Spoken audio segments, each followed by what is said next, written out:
So here we go. We've got a bunch of 7-minute speed talks. This is going to go 45 minutes. That's why I wanted to get us a break, bathroom break, and so we can roll through these. I'm up first, and I'm going to take it away and get us going.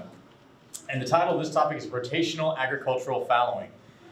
And this is something that Bob Long, again, I keep referencing Bob, it's something he mentioned to me. There was a really cool program in Maryland years ago, and really effective. And I thought we should at least just plant the seed. There's not a whole lot to it, but I just want to plant the seed. We've heard this story from Dan Small very effectively, is that different species need different types of grasslands. I love the idea of a forb land. I was taking some pictures of some wildflowers and saying, this should be a flower land. But meadowlarks can persist in cool season exotic grasslands, but bobwhites can't. There are a lot of differences in what fallow land is. And here's an example. I took this picture on the left is a fallowed agricultural field that we planted into a native seed mix. It's at the Y Research and Education Center, and you see just this diversity of structure.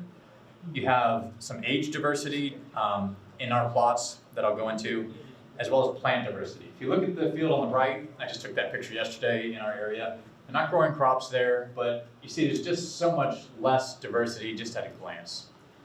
A lot of birds need cover, they need to be able to run through these plants, they need protection from predators, and that sort of heterogeneity, that sort of highly variable structure on the left gives them a lot of that ability to move around and get protection from especially aerial predators like hawks.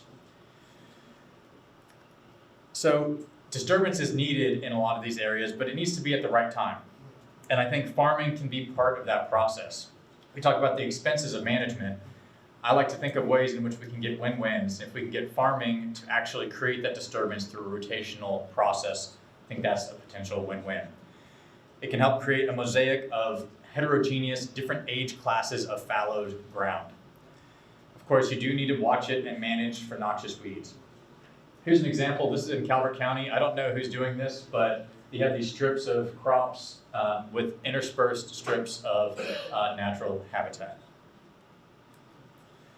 Here's an example of what that could look like. Here's an aerial image I just pulled off of the, I believe it's called the Huntingtown Natural Resource Management Area. I live nearby it, and I go through here, and I think it finally struck me the other day. I was like, we go straight from forest to agricultural land, and there's nothing in between.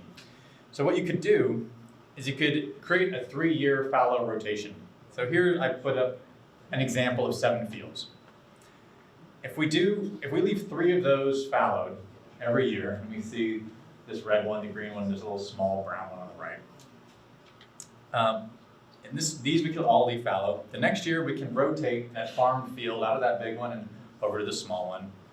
Next year we shift it again, and again, and again. So this is just an example to show the type of thing you can do. You can maintain 4 out of 7 fields in agriculture. You can keep agriculture on the ground.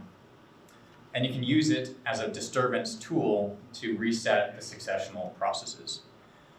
If you have 3 fields open at a time, and you can have any number of fields, but if you keep 3 in process, in fallow stages, you can have 1 that's 1-year-old, 1 that's 2-year-old, and 1 that's 3-year-old.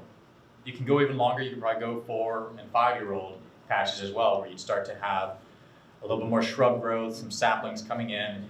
And when that starts to get too thick, too weedy for a lot of our species, allow the farmer to come through and farm it and plant it again. There are certainly weed issues to deal with. It's not without its costs, but it's something that can be done without a lot of planting. It doesn't require a lot of inputs besides just letting some of the land go fallow. So with that, I just want to introduce that concept, give you guys an idea of what something like that could look like. There's probably a lot of variations we could go. Here's my email if you ever want to reach out. I haven't given that to you all yet. I'm also on Twitter. I finally jumped on social media. Luke Range Walker. I used to work in range management, so Luke Range Walker.